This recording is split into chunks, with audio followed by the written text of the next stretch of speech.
E aí, gente, tranquilo? Vamos fazer mais uma resolução aqui de uma prova do IME, dessa vez uma prova objetiva, especificamente a prova objetiva do ano 2017-2018. Vamos fazer algumas das questões na prova de matemática. Vamos começar pela 1. Considere as seguintes alternativas. Blá, blá, blá, blá, blá. Observação FZ é a imagem de F no domínio Z. São corretas apenas tal, tal, tal, tal, tal, tal, tal. Então, basicamente, são 4 questões em uma. Então, a primeira questão. O inverso de um irracional é sempre irracional. Bem, verdadeiro. Como que você prova que isso daqui é verdadeiro? A gente vai usar o método do absurdo. Supõe que é falsa, chega no absurdo, conclui que é verdadeiro. Então, suponha, vermelho, suponha que exista um número irracional tal que 1 sobre A seja irracional, ou seja, o inverso de um irracional dando um racional. Ser um racional significa que esse número pode ser escrito na forma P sobre Q, onde P e Q são inteiros. Claro, Q é diferente de zero, tá?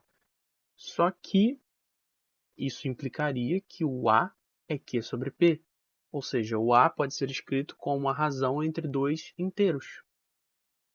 Isso caracterizaria o A como pertencente aos racionais.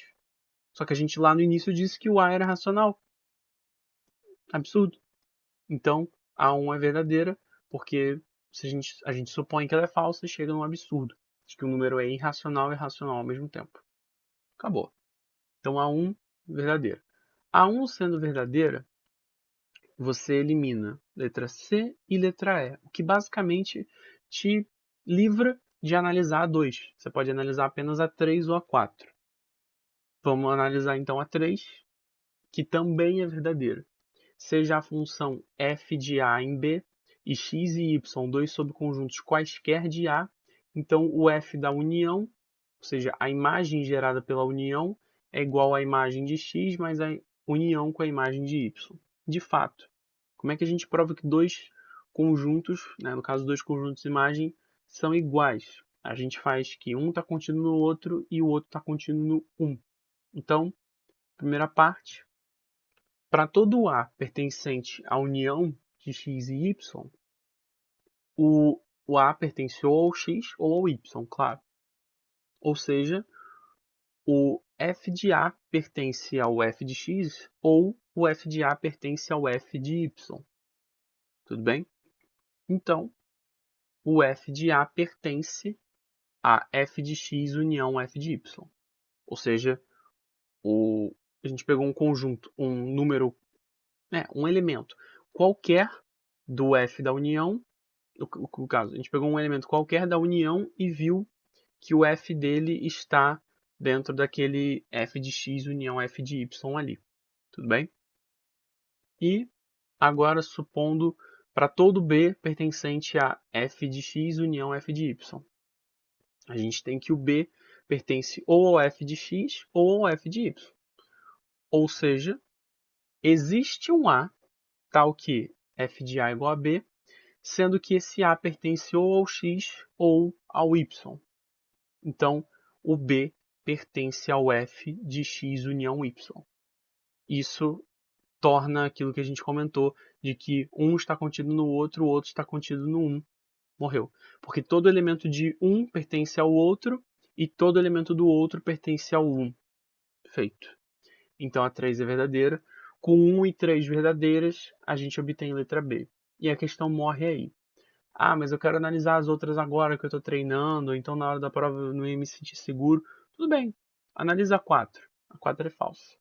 Porque a 4 fala que dados dois conjuntos A e B não vazios, então a interseção de A com B é A, se e somente se B está contido em A. Isso é falso, porque a interseção B ser igual a A significa que A está contido em B, não B está contido em A.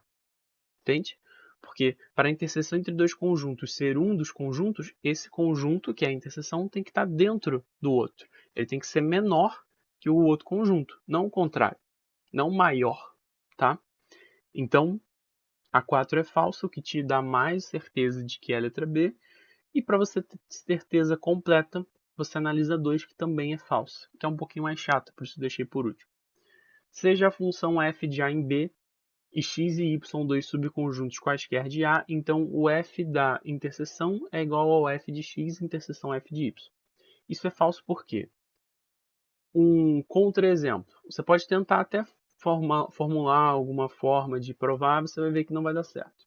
Então, para você provar que é falsa, pensa num contra-exemplo. No caso, o nosso contra-exemplo vai ser a igual a b igual ao conjunto real, sendo que o x é os reais positivos e o y é os reais negativos. Tá? E a nossa função vai ser dada pelo módulo de x. Daí, a interseção de x com y é vazia, certo? Um é os positivos, outro os negativos. Então, a imagem da interseção nem existe, é vazia também, certo? Porque não tem ninguém na interseção. Só que fx, a imagem de x é os reais positivos, porque eu estou pensando no módulo de x. E a imagem de y também é os reais positivos, porque eu estou pensando no módulo. Então, fx interseção fy é os reais positivos.